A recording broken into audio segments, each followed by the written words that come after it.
Welcome, everybody. Welcome to PACCIN Chats. I'm Jerry Smith. I'm the Programs Chair at PACCIN, which is the Preparation, Art Handling, and Collections Care Information Network. For those of you who are new to this, PACCIN Chats are an online virtual series of short presentations, interviews, and discussions on all sorts of topics of interest to the PACCIN community. PACCIN Chats are intended to be a way for art preparation and collections care and fine art services professionals to connect and share knowledge, as well as to be a forum to promote new voices and perspectives within our community. The chats are also a way for our community to get a chance to share without the stress of a full-blown conference presentation. It's a bit easier sometimes to share on Zoom. So this is a good opportunity if you're interested at all.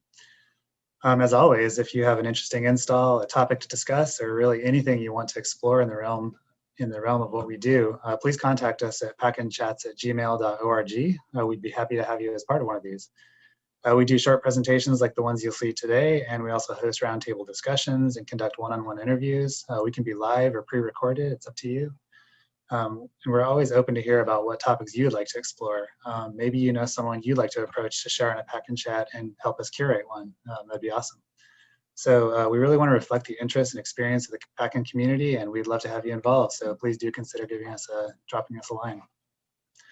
Today we're hosting two presentations on installations, which is very exciting. Our speakers are Edwin Menendez, who works as a supervisor in art preparation and installation at the Los Angeles County Museum of Art in Los Angeles, California. He'll be talking about his experience installing Robert Grosvenor's Untitled Yellow at the museum. We'll also be hearing from Joe Bunkeo, who works as a preparator at the Wadsworth Atheneum Museum of Art in Hartford, Connecticut. He'll be talking about the installation of Isamu Noguchi's work titled Sesshū. I'd also like to introduce my co-host, Jasmine Tabayan, who is a preparator at LACMA and a member of the PACCIN Programs Committee. Jasmine actually curated this chat, and so I hand it over to Jasmine to just say hello. Hi, everyone. Welcome to PACCIN Chats for another exciting episode. I hope you're all having a lovely Friday and enjoy the presentations. Thank you, Jasmine. Today we also have Jonathan Schaff. He's the new PACCIN membership chair, and he'll be speaking a little bit about membership at PACCIN. I'm going to go ahead and share a screen I forgot to share earlier. One moment.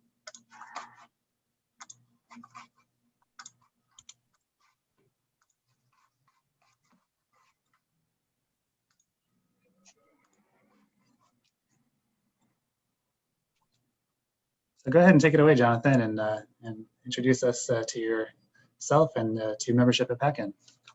All right, thanks, Jerry. Hey, everybody. My name is Jonathan, and I am the membership chair here at PACCIN.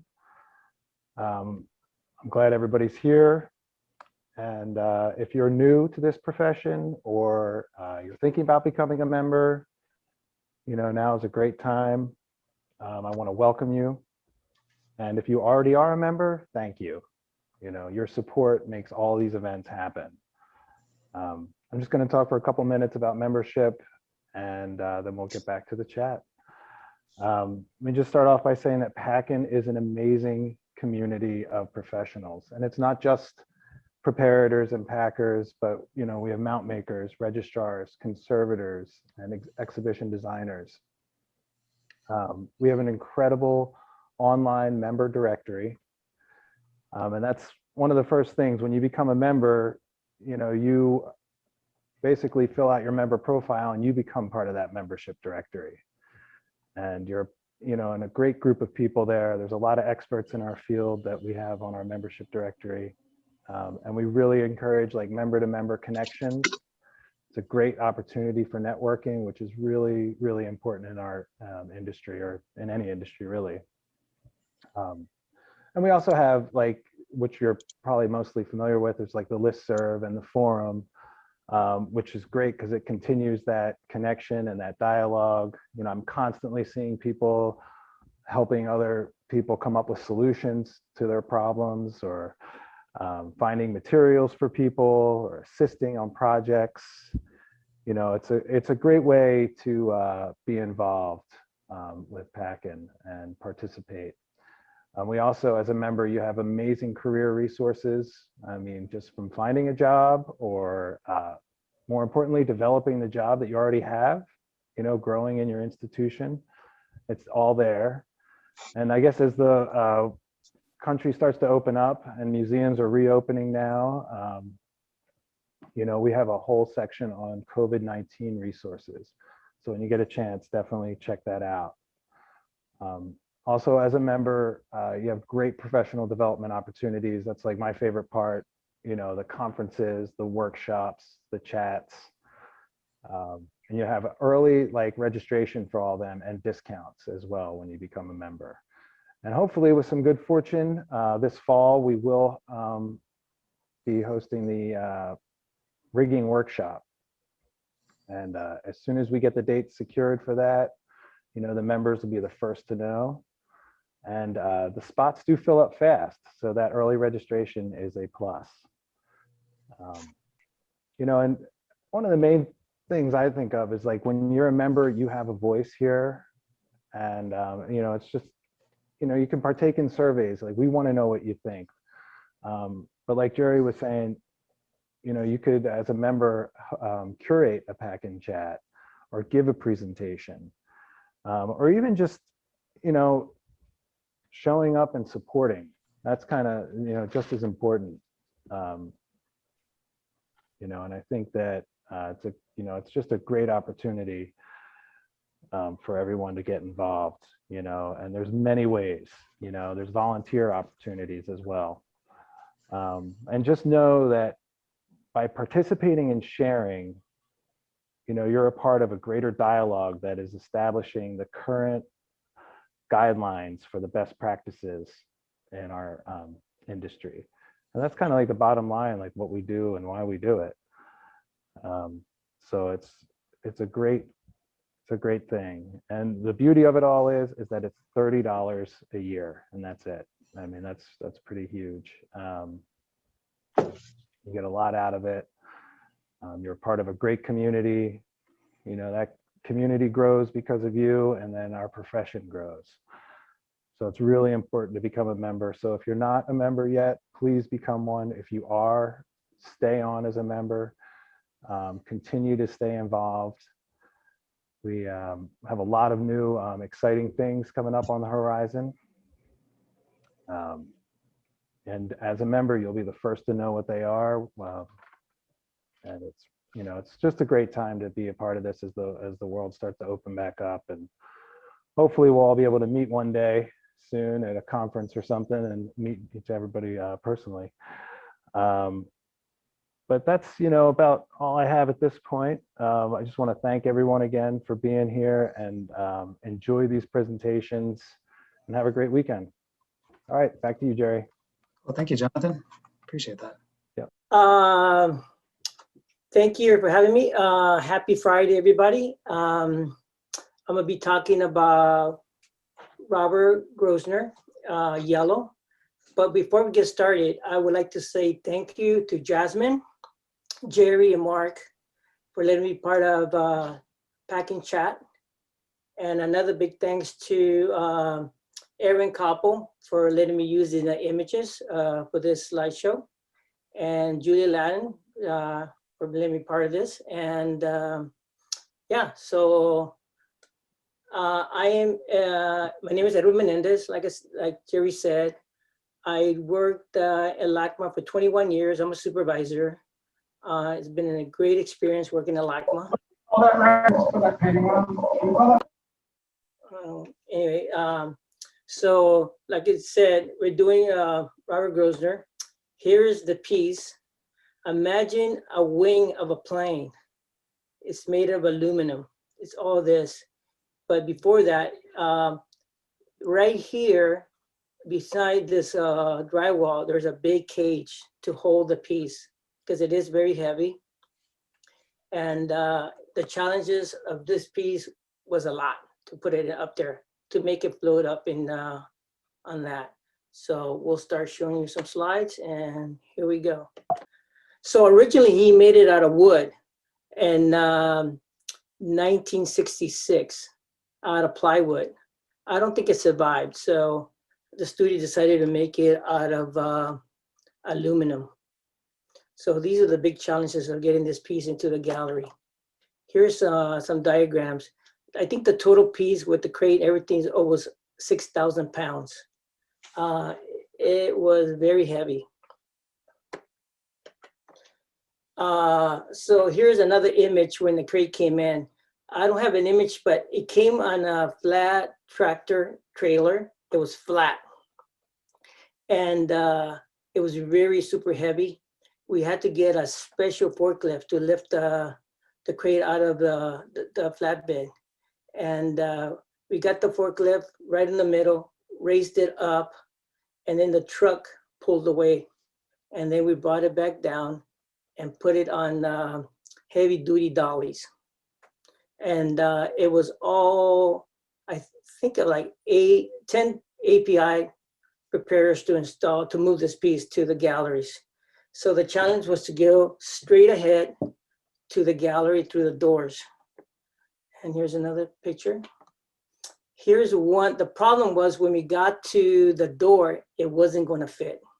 So then we started having little problems. How do you turn this large crate over? So we decided to get the gantry and set it all up. The problem was with when setting the gantry, the sidewalk slopes down. So the gantry kept trying to move while we were trying to lift the crate. So we were having a lot of problems with it.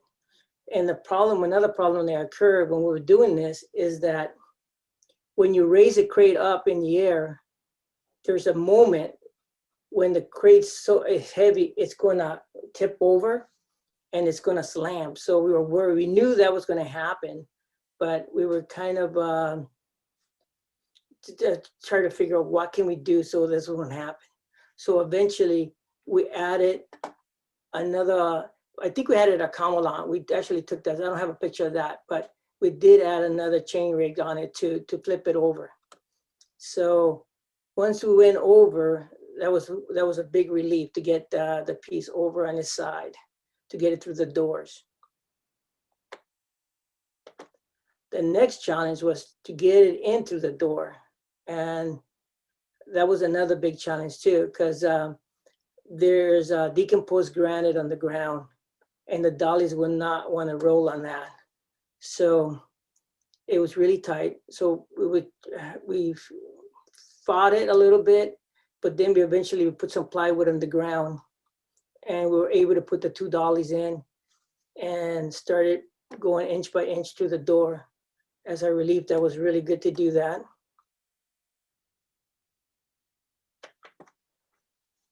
Then we got the crate in. So that was another major thing to get it in. So then we had brought the gantry back in. And you can see here how big this crate is. Really large crate. It's I think one of the largest crates I've ever seen.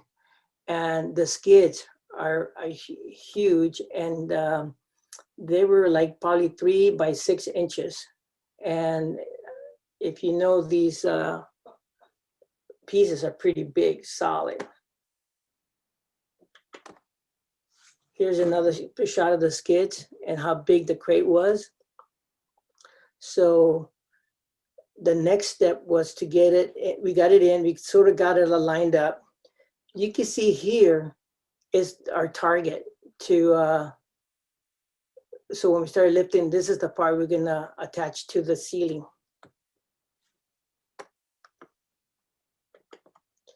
And there we go. So before the crate was laying down on the previous picture, and we had to take the 2 sides on the end. So took the crate off, the front and the back. So we took it all off. And then to take the middle part off, we had to raise it up in the air to take the crate out. So that was another major undertaking to do that.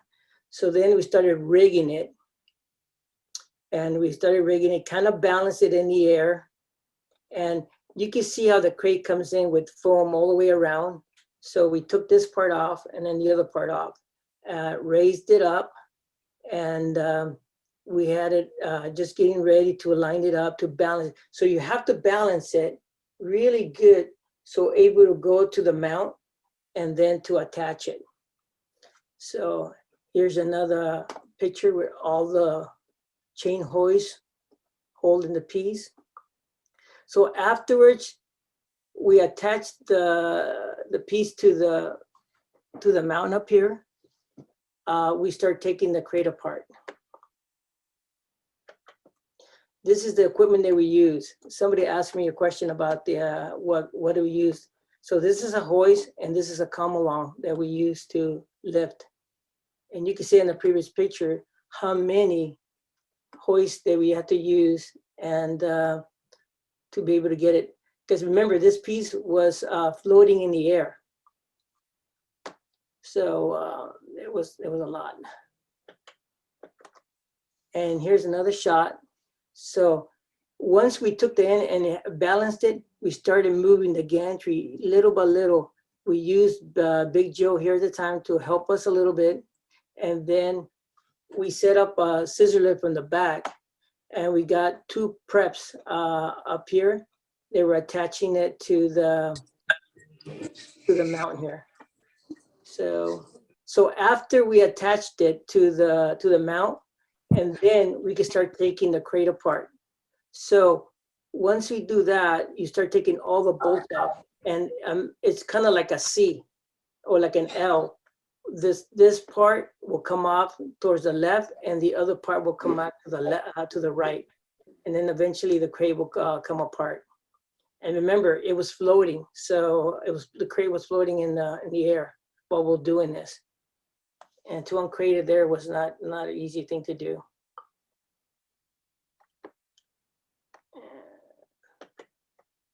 Here's another picture of the crate. So the Grosvenor, the yellow, it was the finish was it's a nice, kind of like a car finish, really nice paint job. So we had to be really, really careful not to use the chain hoists around it, protect it at all times. Another thing, when we started bolting the crate here, we had to use clamps just to hold it to make sure that it was going to be okay. And here's a clamp, and there's another clamp right here that we had to use. And there's the hoist. Here's another picture. Oh, here's another one that you couldn't see it. So once we was in the air, we had to go slowly, slowly, slowly, grabbing the piece and going into this spot. And we did it. That was pretty good. Here's another shot of all the rigging that we used. I think this is the first time we used so much chain hoist and rigging for this piece. All the different chains. This crate did come out with some shackles to get it up there. And this is the piece.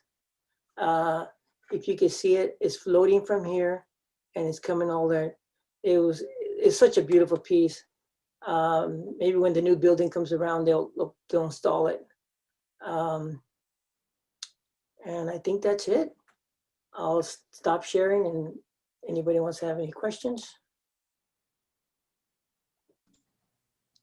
Thank you, Edwin. So yeah, for anybody who wants to have questions, go ahead and put them in the chat. Myself and just Jasmine will relay them to Edwin.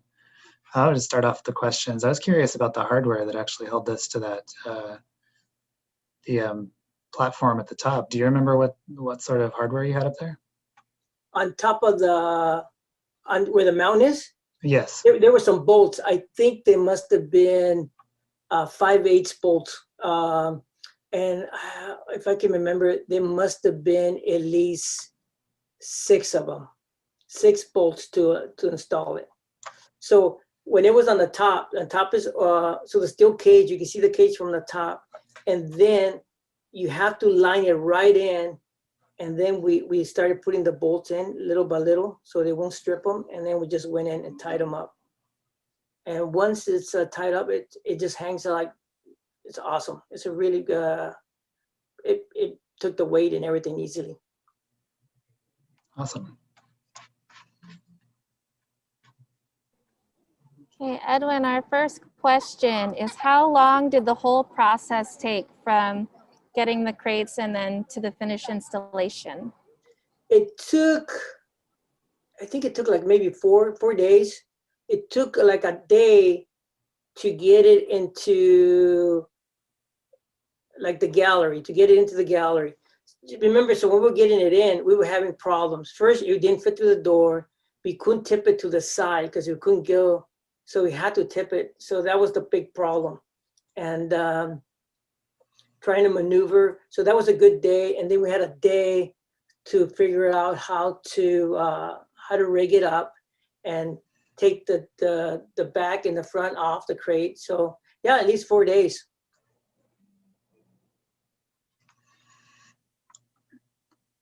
That's awesome. We have a comment from Stephen Wing. He says, fantastic. I want to know what engineering school you went to. The School of Hard Knocks. From Karen Gausch, and I apologize if I mispronounce anybody's name, but was the artist or anyone from the fabrication shop on the site? And did they help you devise that tricky unpacking plan? Yes, that's a good question. The studio sent somebody, but he was not there when we got it off the truck and took it into the door. So he came the next day. So, and he sort of, he's done it once before, but he was just telling us what they did to do it. Because if he wasn't there trying to help us, I don't know how. But yeah, because I never took a crate while floating in the air, take it apart. We have a question from Kat Loico. How much info did you have before the crate arrived? Did you know if it wouldn't fit through the door while it was flat? And did you know how you had to use the gantry and rigging equipment? The first thing, yeah, we knew the crate was coming. We knew how big the crate was. And so it was all new information when it was coming. So when we knew that the crate was going to be really large because we had an extra heavy duty forklift to lift it. And so we did that. We did not know if it was going to fit through the door. We were sort of, is it going to go or no? So then that was the challenge. So then we figured it wasn't going to fit. So then that's when we started getting all the gear. And that's what it takes a lot. When you're going to rig a crate that size with the rigging, you start bringing supplies in. I wish we had a shot of all the gear that we had there, because we put it, we got the gantry, we set it all up, and then we stopped because we were confused.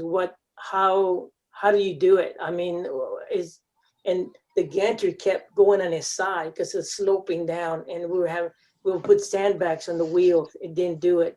We're holding it. So yeah, no, it was every step of the way it kept fighting us until we got it, ends. But eventually, the thing we were careful. There were some crazy moments that we wasn't sure, but yeah, all the way we were super careful. If there would have been a problem, I think we stopped and thought about it a lot.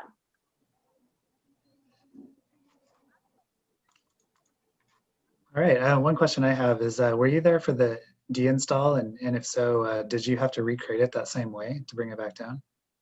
Same way. So the same way we put it up, same way you put it back on. So that then to put it back, the foam comes in first. So there's 3 parts of foams, and I think they're like maybe 10 feet long.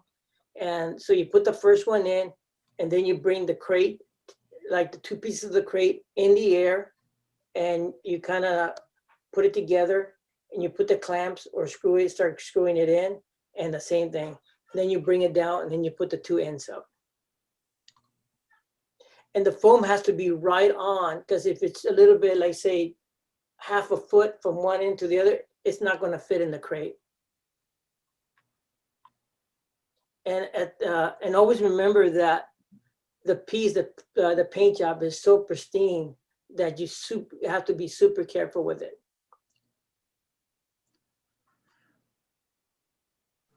We have a question from Stephen.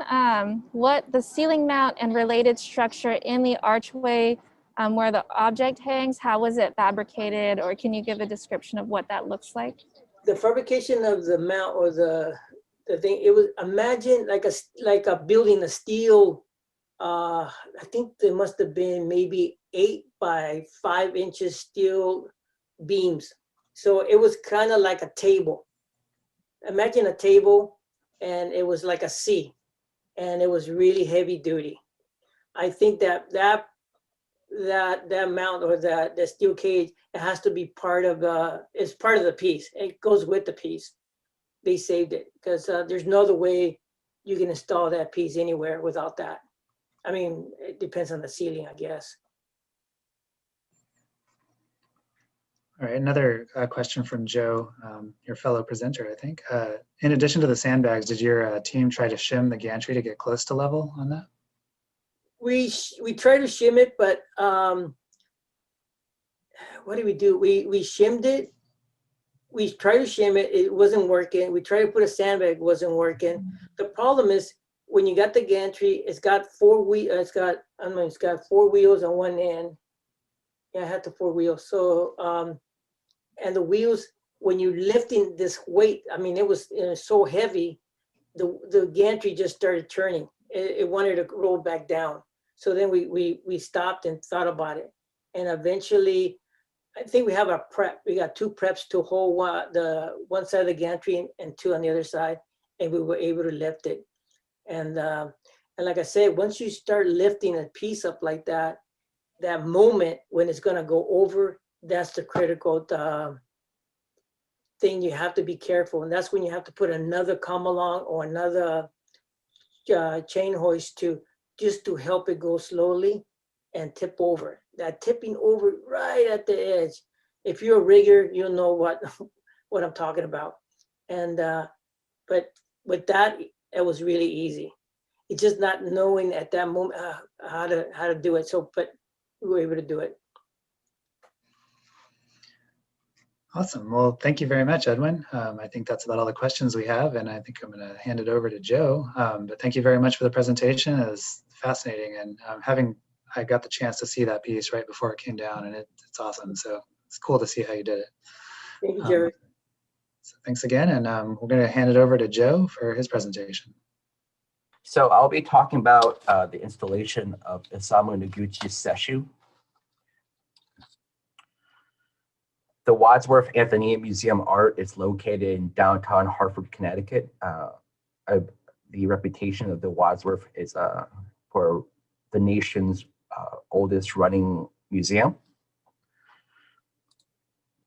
A little about me. I have my bachelor's in sculpture and minor in art history from the University of Hartford.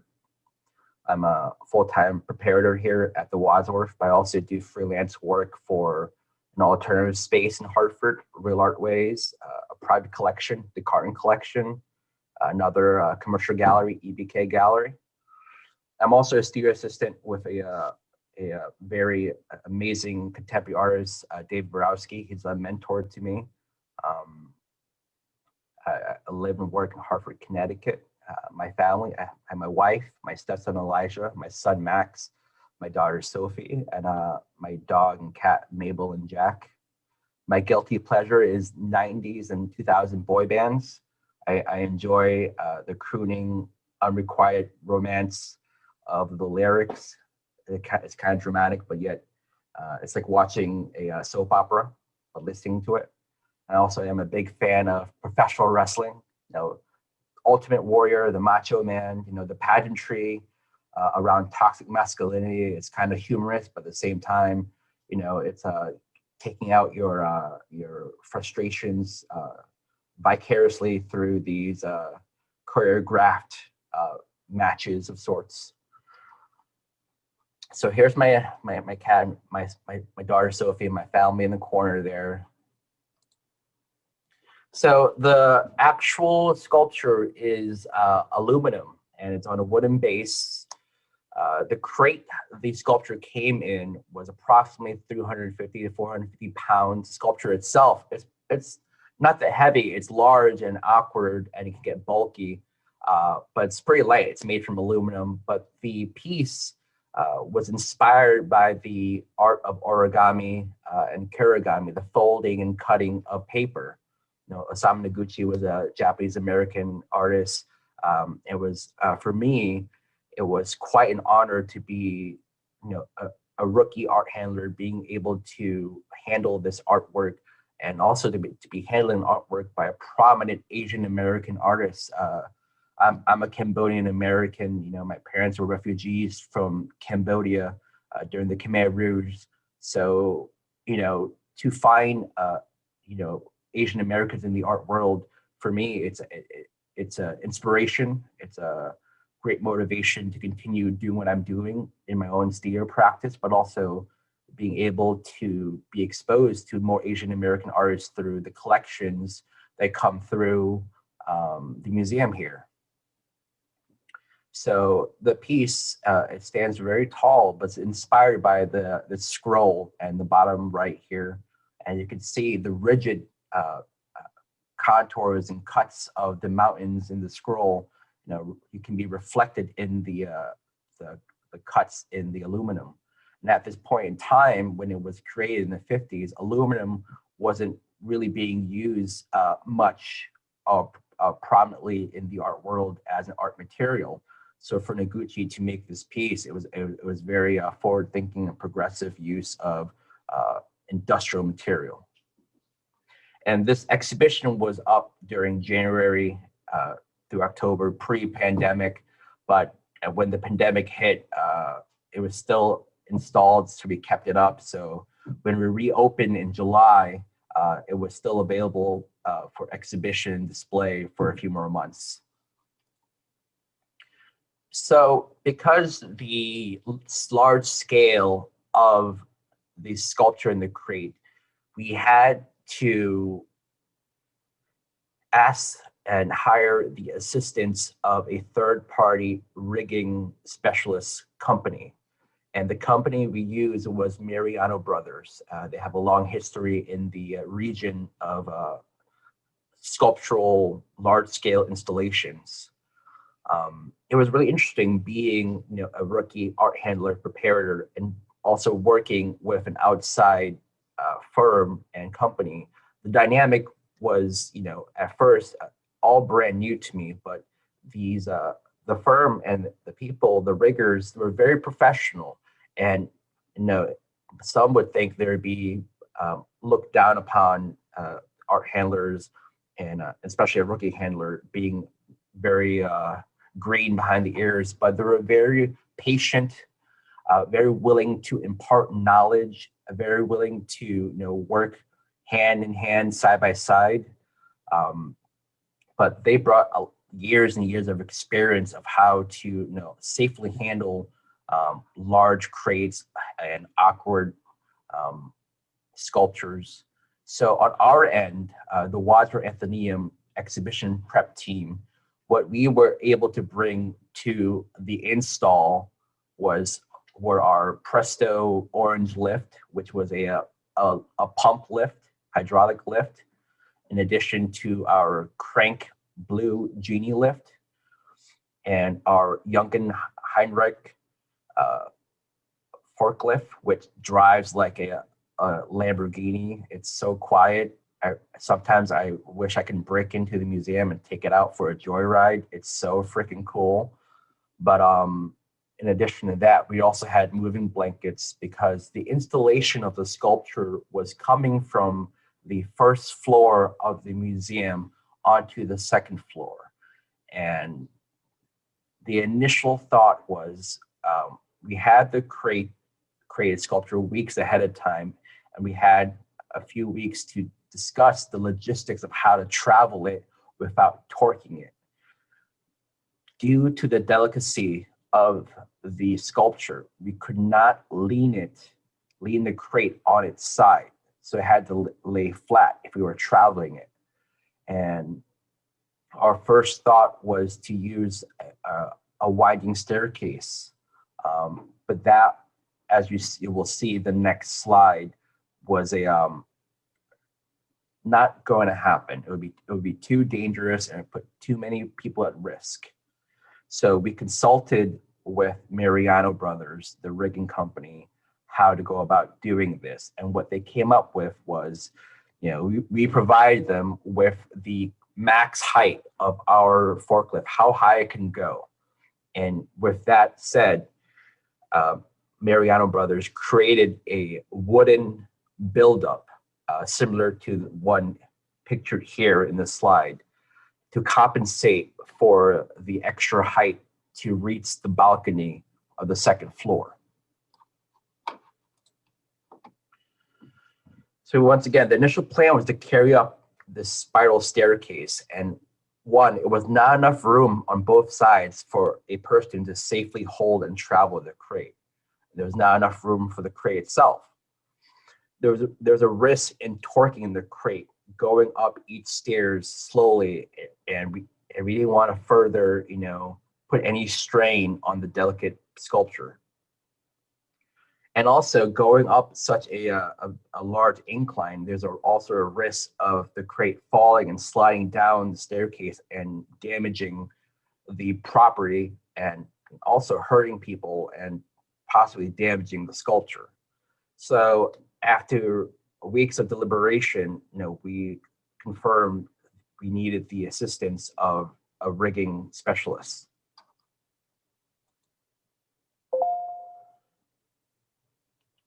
So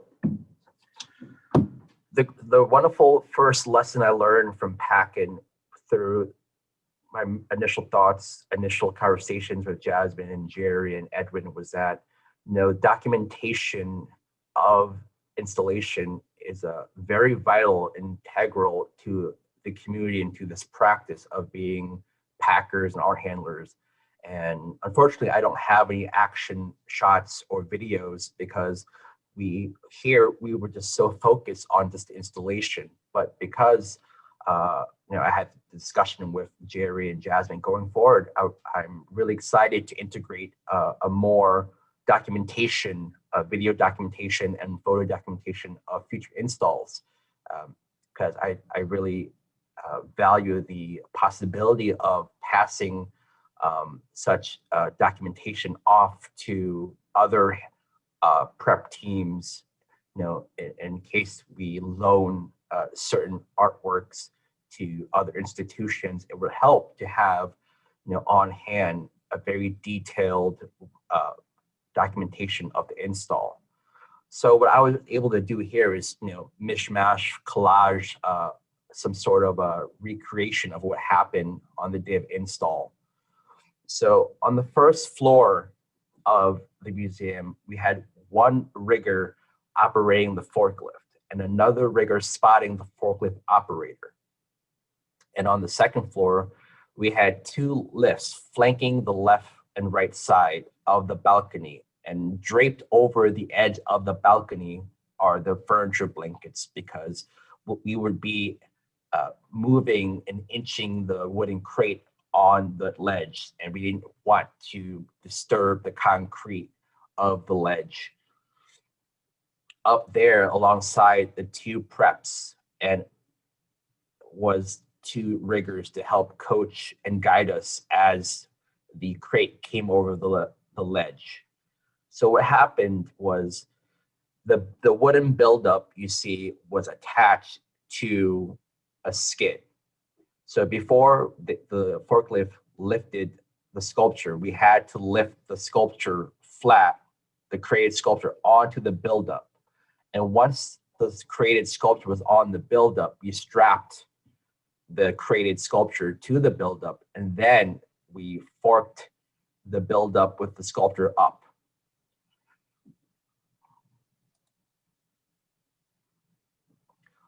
One of the biggest lessons I learned from being new to the business and field is that it's all about communication and preparation and planning. And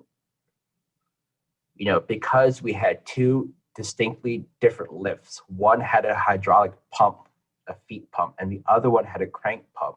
So even though you could simultaneously try to lift it up, there is a slight difference of how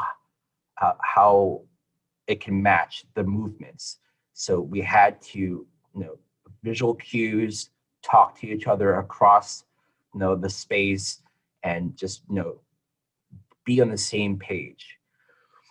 Because if at any moment one of us lifted or dropped the lifts at a different pace, it would create a potential hazard of warping and torquing the aluminum sculpture.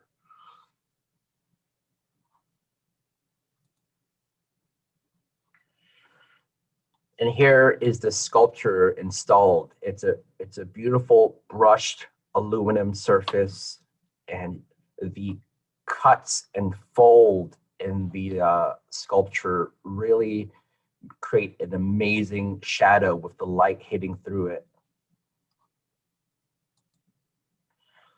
To the right here are maquettes from Noguchi's studios of him, planning and working on Sesshū and other iterations of these aluminum sculptures. Now, overall, it was a very fun experience, but also it was a very educational experience. Working with an outside firm, working with your fellow art handlers, there's a level of professionalism. There wasn't any, excess chatter. It was just, anything that was spoken or being yelled or communicated was related to the install. We did our best to tell everyone ahead of time, no side talk, no side conversations. This is a very risky and dangerous install. We'll be lifting a heavy created sculpture above, above everyone's head. So the prep, the communication, and the forewarning of the elimination of any extra chatter, to me, was very beneficial and very integral to the install, because we're all focused and we're all on the same page, and we're all there to listen to each other and make sure the installation went well, because there were so many variables that could have gone wrong if we were distracted. And that was one of the key lessons I learned from my managers and my fellow preps, is to listen and mirror each other's movements and talk it out and plan it out beforehand. Because when you try to wing it or go off the cuff, there's a higher probability of risk and danger. But after this install, we've done many other installs, and I must say the novelty of working in an art museum has not worn off. The labor part, sure, you're tired and you're sweaty afterwards, but it's amazing that you get to handle these artworks that have survived through time, have been handled by many other people prior to you. The idea of the history behind it and the amount of work and sweat and tears is, to me, it's such a joy. I wanted to bring some levity into this presentation because I wish I had more, action shots and photos. So here's this presentation was brought to you by my failed attempt to become sponsored by Capri Sun. So you can see me looking dorky, but I hope everyone stays safe, mask up, and sanitize, and are doing their best to handle and endure this pandemic.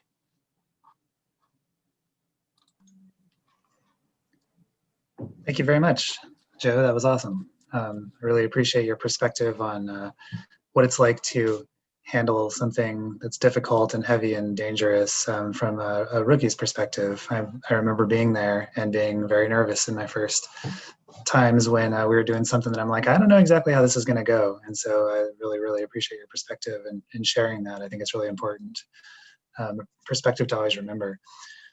You had spoken about the need for preparation, and communication. I was curious, did you go do a dry run of this install before you did it with the team?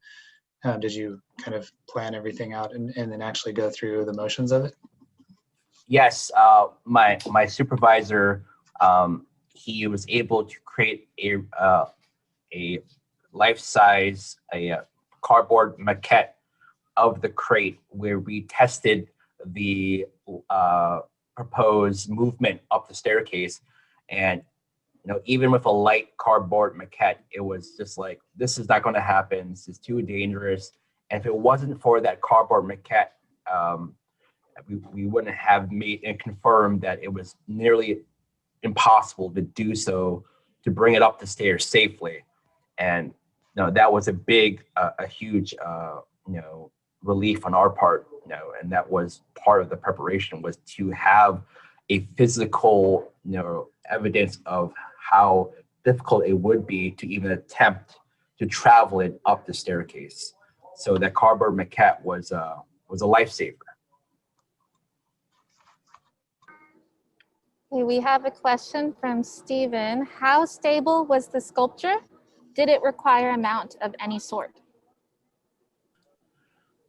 The sculpture itself, because it was so it was aluminum and it was cut pretty thin, the thickness of aluminum, it was very wobbly. Thus, the crate it came in had ethafoam and Velora contours to keep it stable as it was going up in the crate.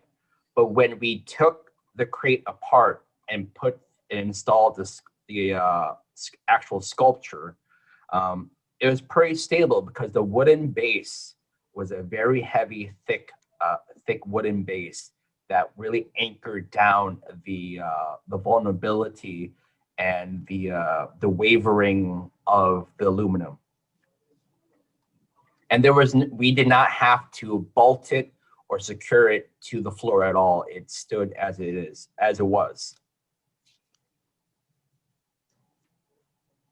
All right, we have a question from Catherine Pinto. If you could just remind us how many preps and how many riggers were on the project? So there was 2 preps on the second floor, one on each lift, the Presto and the Genie lift, and 2 riggers beside them to spot and coach them. And on the first floor, there was the rigger operating the forklift and a rigger spotting the forklift driver.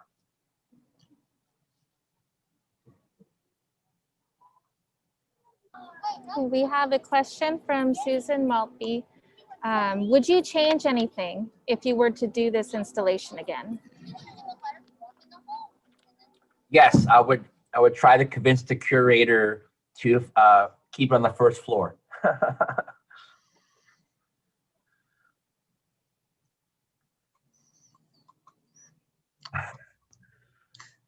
Yeah, I don't know if you saw the question about being aware of Macho Man's solo album, but Yeah, the rap album. It was I'm embarrassed to say this, but I did borrow the CD from a friend. It was horrendous.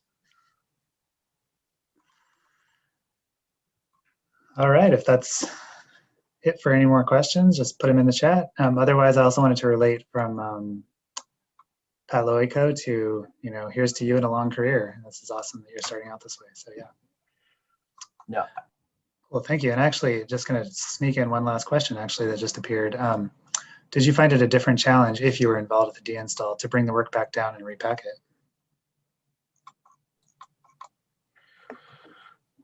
When we deinstalled, we had the help of the riggers, and at this point we understood the vulnerabilities, we understood the fragility of the crates, so everything went a lot smoother, and we had more preps on hand to be spotting, because we realized that the more spotters were the better, because with a large crate there's many blind spots with the walls, there's many blind spots. To have many perspectives on hand provides for the decrease of any possibilities of overlooking some bad practices.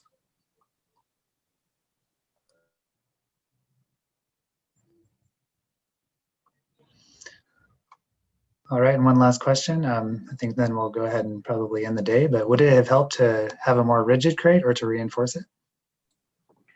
Definitely, I think it would have been great, because the contour ethafoam braces were fantastic, but I believed if it had a more rigid, harder wood outer crate, I think it would have minimized the amount of movement and shaking and wavering as we were putting the crate on the build-up and traveling it up. It was more like an exoskeleton, if anything. It was wrapped in poly, but otherwise, I do believe if it had a more rigid structured crate, and it would have gone a lot smoother, for certain. Awesome. Well, thank you again, Joe, and thanks for sharing your perspective and this awesome this installation that you were a part of. And also, thank you everyone for attending today. We really appreciate your support and keeping these chats attended and keeping them going. And again, just think about, you can present on anything. Please give us a call or an email. Thanks again, and I'm going to go ahead and dismiss you all. Have a good one.